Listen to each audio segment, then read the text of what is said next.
وبالتالي رئيس الجمهورية طبقا للدستور القائم في البلاد كوديتا يعني ايه؟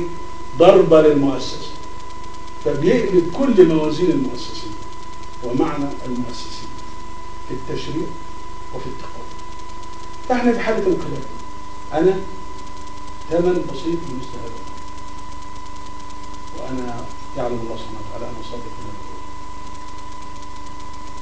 هذا الذي يحدث تعاني منه البلد مصر كلها.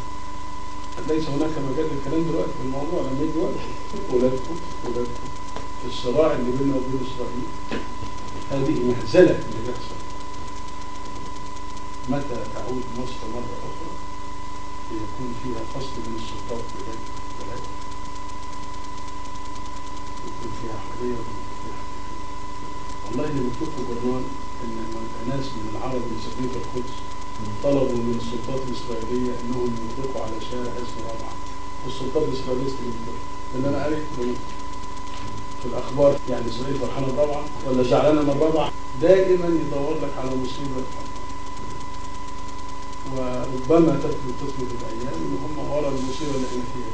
ربما أنا ما عنديش يقين عشان أتهم حد، لكن اللي احنا فيه ده يخدم إسرائيل. طبعا مصر تستقر وتنمو تبقى قوية وأبنائها هم اللي يمتلكوا إرادتهم. زي ما أنا كنت بقول عايزين ننتج غذائنا ودوائنا وسلاحنا فنمتلك إرادتنا.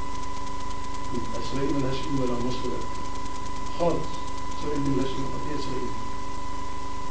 لكن طول ما مصر فيها قلق، طول ما العدو بيستفيد، لأنه إحنا بنضعف نفسنا من الداخل.